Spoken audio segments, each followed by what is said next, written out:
Hello and welcome back to Psychology 303, the analysis of everyday behavior. I'm Dr. Williams, and this is the first lecture in a short series of lectures over Chapter 15 on differential schedules. Differential schedules refer to the way we learn to respond differently to different situations, to different people, and different circumstances. Differential reinforcement helps us learn how and when reinforcement will be obtained.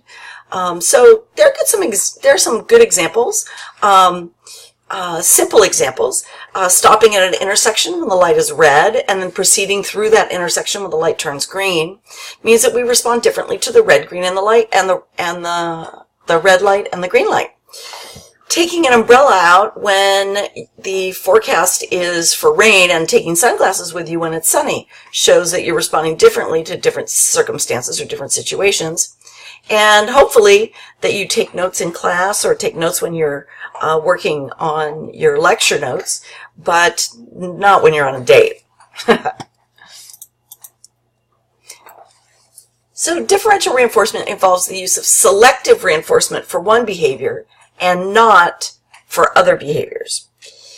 The result is a decline in the unwanted behavior and an increase in more acceptable behaviors. So differential reinforcement is commonly applied to a group of behaviors called a response class. So a class is a set of behaviors that are singled out for reinforcement while others are ignored or, if necessary, are punished. So when we talk about differential reinforcement, we're really talking about two things. Differential reinforcement does two different things. It reduces misbehavior and it increases more appropriate alternative behaviors. Is it difficult to do? The answer is yes. The trick is to not give in to the misbehavior.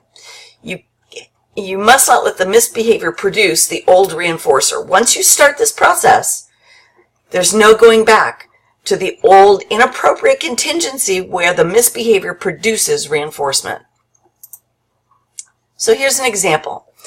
If there's a student named Michael who talks during class, there are a subset of behaviors that will be reinforced while talking is going to be placed on extinction. So the extinction means that when Michael talks, I will stop lecturing and wait until he stops. And the reinforcement part of this contingency is that I will continue lecturing when Michael is doing any of the following things. When he's paying attention by making eye contact, when he's taking notes, or when he's raising his hand to ask a question. I might even single him out for praise when he's behaving appropriately. So if he raises his hand, I'm likely to call on him, and if he asks a good question, I'll compliment him so that he's more likely to engage in classroom appropriate behavior than he is talking to his neighbors.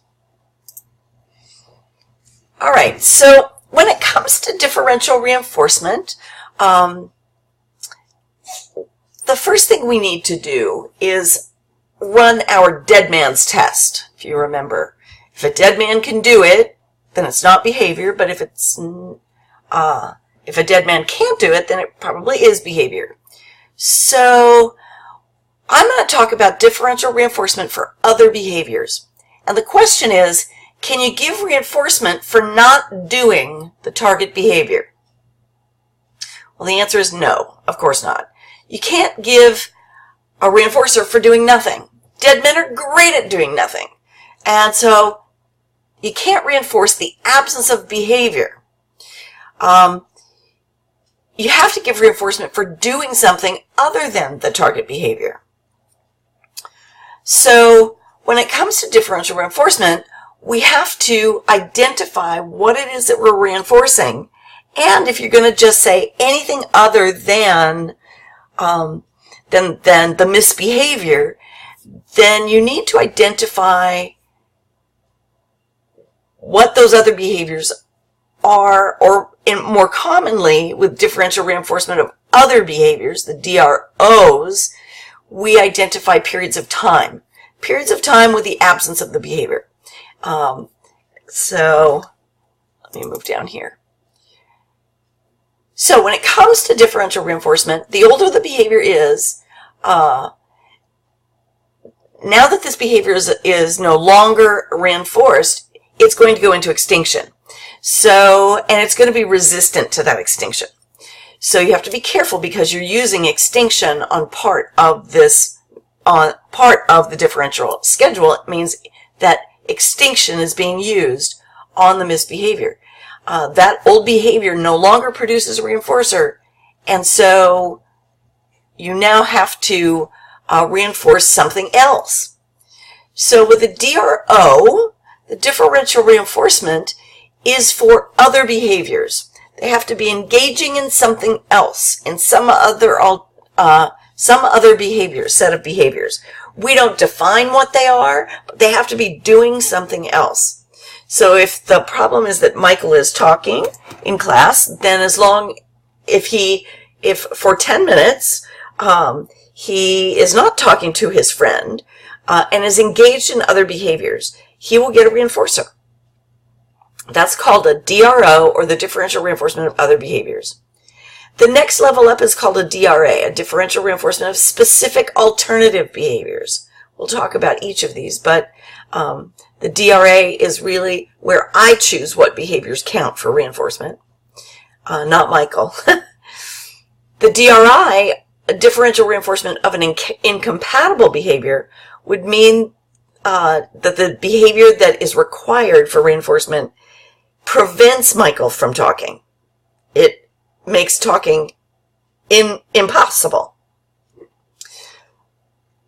And then there are two additional differential schedules, differential reinforcement of high rates and differential reinforcement of low rates, and we'll talk about each of those in this lecture and in the next lecture.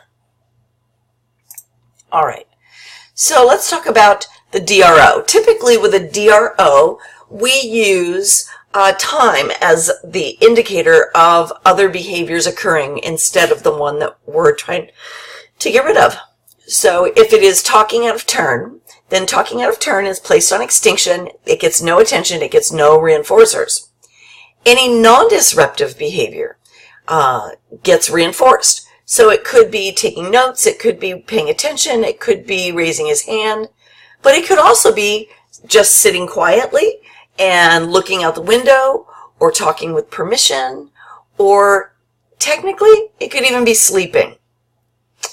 Two contingencies are available at the same time. They're concurrently available, and the individual's behavior determines the outcome. So in this case, Michael's behavior determines whether he's going to be ignored and the behavior will be on extinction, or whether what he's been doing for the last 30 seconds is going to be reinforced.